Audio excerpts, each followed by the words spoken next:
ये कहानी है जापान की टोक्यो शहर का, जो कि एक ज़माने में बहुत ही छोटा शहर हुआ करता था। ना तो वहाँ पे अच्छा रोड था और ना ही अच्छा हॉस्पिटल, और लोग भी काफ़ी कम हुआ करते थे उस ज़माने में। और उस शहर में एक हॉस्पिटल हुआ करता था जो कि बहुत ही बड़ा था, लेकिन वो हॉस्पिटल भूतिया हॉस्पिटल के नाम से जाना जाता था। और इसी वजह से वहाँ के लोग ज़्यादातर उस हॉस्पिटल में जाते भी नहीं थे। अगर रात के वक्त किसी पेशेंट को उस हॉस्पिटल में ठहरना होता तो उन्हें अपने घर से किसी को बुलाना होता था, क्योंकि रात के वक्त हॉस्पिटल का सारा स्टाफ अपने घर चला जाता, क्योंकि उस हॉस्पिटल में काम करने वालों का कहना था कि रात को उनको भूत दिखाई देता है।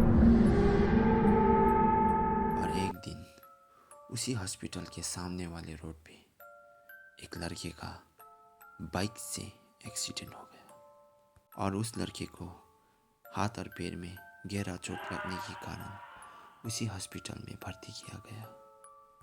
और उस लड़के का सेल फोन से उसका घर का नंबर मिला, और वहाँ का एक स्टाफ ने उसके घर पे कॉल करके उस लड़के का परिवार को हॉस्पिटल में बुला लिया।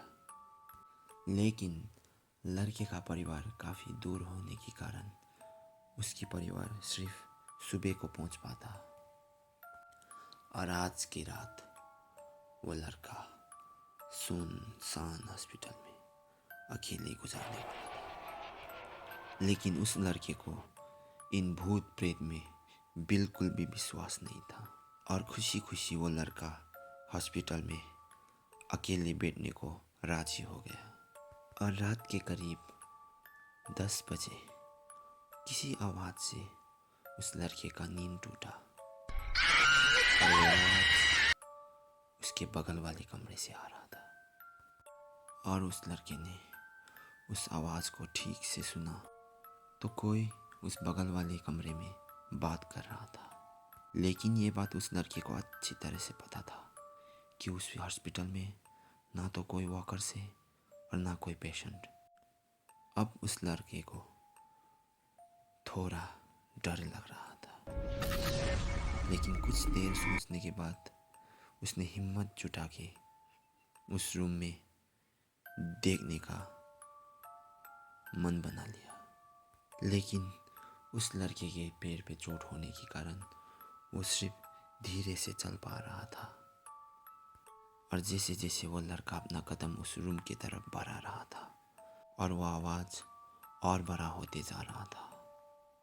और जैसे ही उस लड़की ने अंदर देखा, एक लड़की बेड से बंधा हुआ और उसके हाथ और पैर में कई सारे चोट।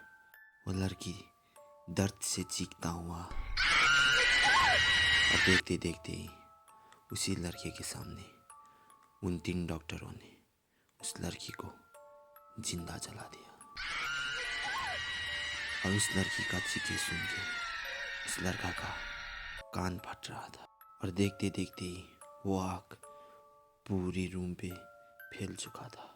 और जैसे ही वो लड़का अपना जान बचाने के लिए पीछे मुड़ाई था, उसके ठीक सामने वही लड़की चेहरे पे शैतानी मुस्कान लिए हंसे जा रहा था।